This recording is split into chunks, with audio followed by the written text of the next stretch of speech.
everybody, welcome to Behind the Lens. And for those of you who are not aware, this is a podcast about drawing light photography. And I'm the principal photographer and owner of said photography company. You would have seen my stuff a lot on the Other Journalist Network because I do advertising on them and stuff, so you may be familiar with that. So before we get started though, we need to do some stuff for the network. So if you want to become a patron and help support the network, you can find us there. All kinds of perks, depending on what tiers you go with. Some involve actually for drawing the light as it happens. So there's a link to our Patreon on our YouTube page. Just go down and click it there and it'll take you where you want to go. Hello to all of the people on Twitch as well, by the way. Okay, let's see. And yes, we also have an Instagram. This is Drawing Light Photography's Instagram. Okay, it's drawing_the_light_. Check it out. We also do weddings as well, which is a separate account. But if you find that account, you'll be able to find the other one, so it's easy done. Okay. Let's see other things I do. Oh yes, the Sorting Stuff Network's Twitter page. Here we go. Check it out. And we have an Instagram for it as well. Check it out. Okay, so the reason we are here today, I had a long think about what to do for the first of these episodes. And I decided probably the best thing I could do was to explain why I decided to start doing photography professionally. As being self-employed. At some point, I will explain about my work history, but it's long, varied, and complicated. I've had lots of different types of jobs. I don't really want to mention it here because it's not really the place for it, but the last one I was in, it was an okay job. It was local. It made me as miserable as you can imagine. It was hot. I didn't enjoy it. It was mentally draining. I found it, well, I don't like to use this word, but it's the word I'd use, toxic. So I decided, essentially, I needed to do something about that because if I kept working in this place, I don't think it would have gone very well. So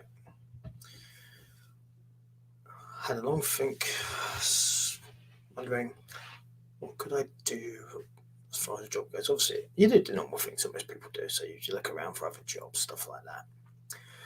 The problem was with the one I was doing, it was very much,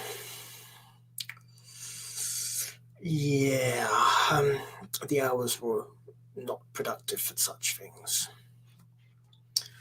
And after one or two issues I had with really stupid decisions, let's put it that way, I literally decided enough was enough. I just didn't want to do it anymore. So I looked into all the other avenues of possible other jobs that I could do. And I was speaking to a friend of mine who surprisingly helped me come up with the idea of doing this for myself. And I won't mention him by name because I don't need to. It's not really relevant to the story. He said I should possibly try doing this for a living. Because he already knew I did photos. I've done them since I was very young. I mean, very young age, essentially. I was doing photographs when you still had to use like film and black and whites and stuff, and Polaroid cameras. I don't mean, since they were revived, I mean the original, just to be clear. So, yeah. So what I had to do then was work out everything I needed to do, because working for yourself is as well as being a freelancer. It's not straightforward as a lot of people probably think it is. Because when you work for somebody else in a job, there's a lot of things you get by consequence you don't have to worry about. But when you become self-employed, there is. You have to basically do your own taxes, your national insurance, any sort of insurance cover you may need to do your job. In photography, a very big one is public liability. Um, so I did a lot of searching for a public liability insurance company, which I found one, and they covered me, which was very helpful. And yeah, because the thing is as well, leading up to this point, I already had a lot of my equipment because I'd already sort of foreplanned what I was going to do, which is a very good thing to do. Spontaneity is a great thing. I'm a big fan of it. But when you do something where you're going to need lots of other things, have them first. I already had my camera. I already had the several lenses. I had lighting equipment. I also set up my website already to get up and running because in the modern world, you definitely need a website. So, for nothing else other than the fact people can then go and have a look at your stuff. So, yes, I'm on social media too, but most of my work does not come through social media. Surprise! A lot of people tell you, oh yeah, I get this through social media all the time. I don't get anything through social media. Social media is literally out so people can find me. My work comes through my website or from referrals.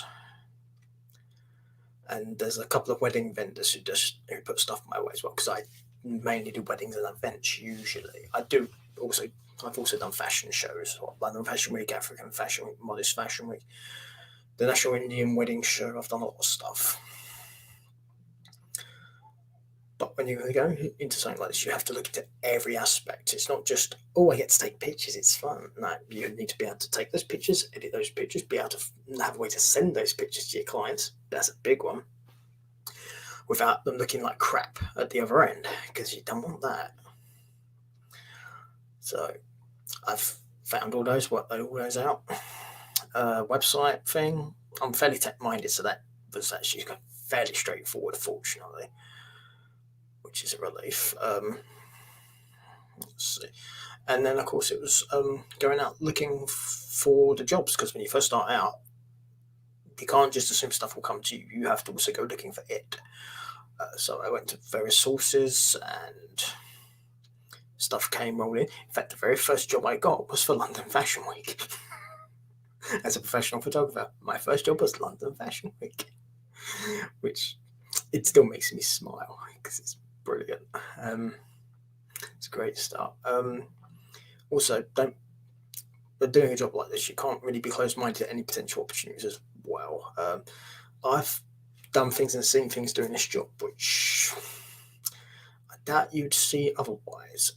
I've done Comic-Con events, anime events, nightclubs, so much stuff, fashion shoots. But one of the big things about being a freelancer, being self-employed, is networking.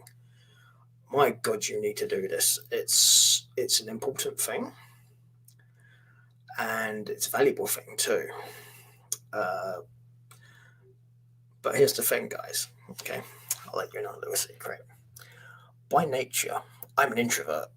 I don't like talking to people in my personal life, but as a professional, you can't do that. So I got myself to a point where I was like, I need to do this, otherwise my business will never work. So I practiced, and I made myself go to these networking events because it's a good way to do it. Because all these people are in similar fields to yourselves usually, so that does help. And at this point, I do find it easier. It's not completely gone to being an introvert because, yeah, I don't think it ever does, in all honesty. But on a professional standpoint, I can stand there and talk to people. I can even give lectures at this point and have done so. When I've been asked to, I don't just stand there going, you must do this, blah, blah, blah, none of that stuff. I've given talks and stuff to various people. I've even done instruction for some people as well. So, yeah, so basically, Yeah, there's a whole bunch of stuff you need to research and look into, which I did. Anyone that becomes self-employed, big thing. Look into everything you need to know. It's very important. There's a lot of things that are not obvious if you're in a normal if you're in a normal job. Particularly when it comes to tax, and self-assessment tax can be tricky if you've never done it before.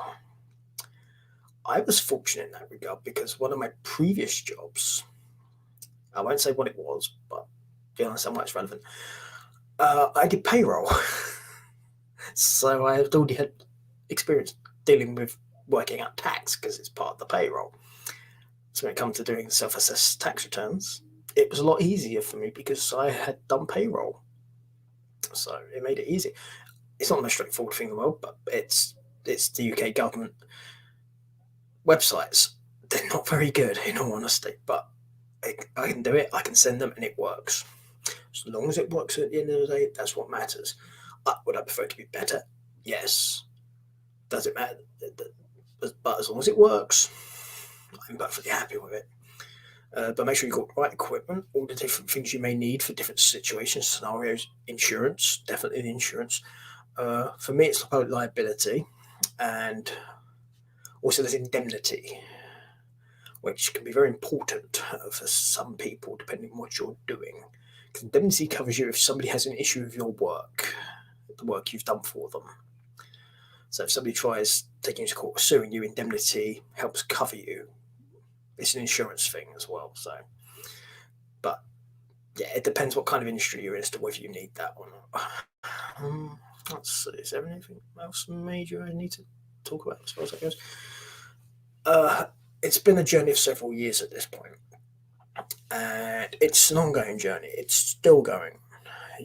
It's when you're self-employed or a freelancer, you can't sit on your ass and do nothing.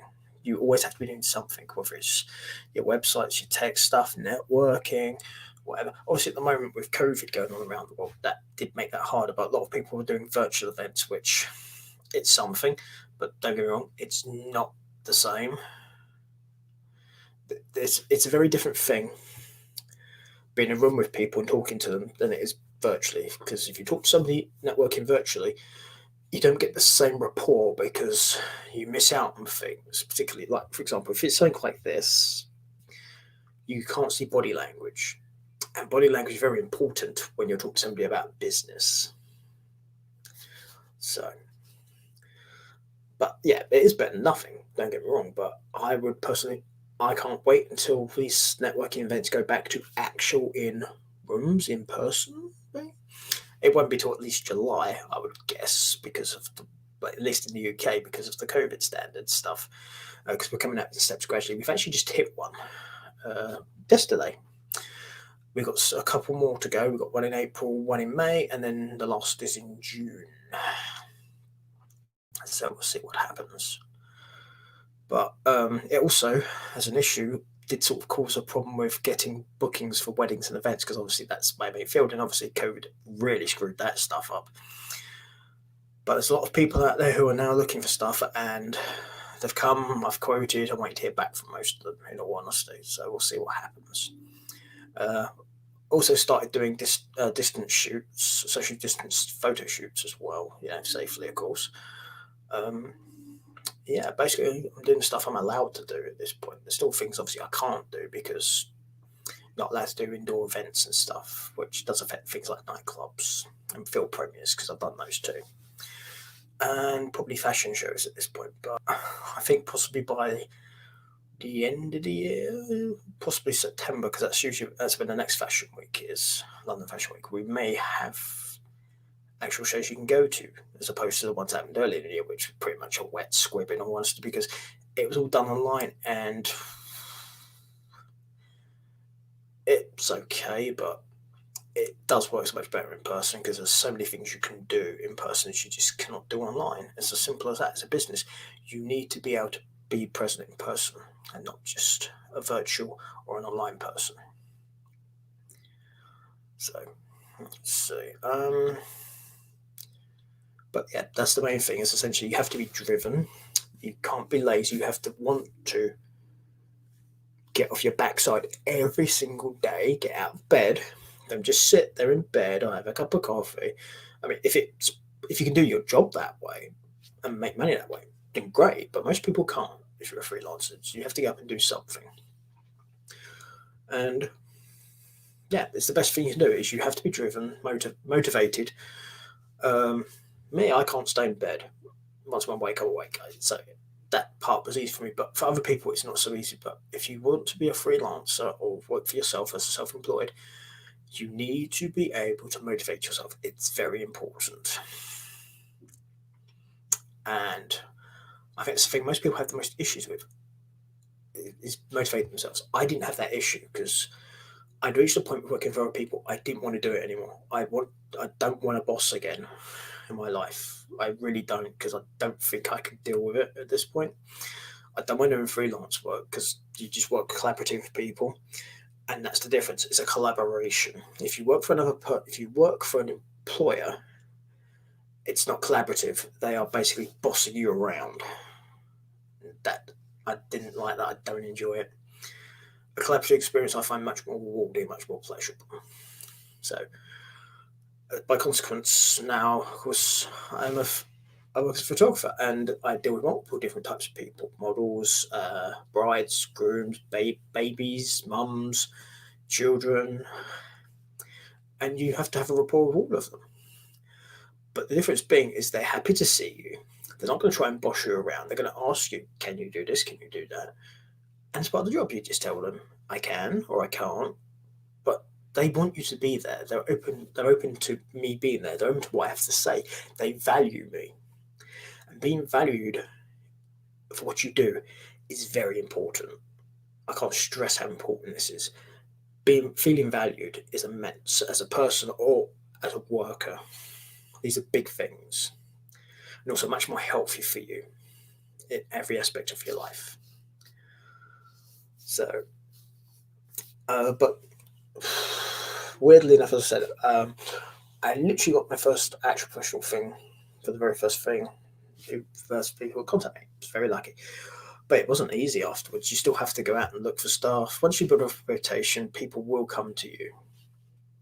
Or people will refer you through word of mouth. So, but the main thing is, with any sort of job you do as a freelancer or being self-employed, you have to be happy doing it. You have to be motivated and willing to put in the work. Three very important things. And if you don't do all three, you're going to fail. It's as simple as that. I think I've pretty much covered everything about how this stuff all started, really. So that will pretty much be that. There will be one in a month's time where I will talk about. Let's see, I did have something in mind what I was going to talk about, and for some reason it's just gone completely out of my mind. Yeah, that was it. The creative process. As a photographer, this is a big thing. And I'll discuss this with you guys, and you guys can let me know what you think. Also, you can get back and let me know what you think about what I've had to say today, and give your input. Anyone who wants advice, comments, social media, anything like that, just ping us a thing and let me know. And with that, people, I will let you all go for today. This is a short show. I don't want to keep you too long, so I will see you people later. Enjoy, and for all you budding photographers out there, keep at it. It'll always be better once you're behind that lens. And I'll see you soon. Bye-bye.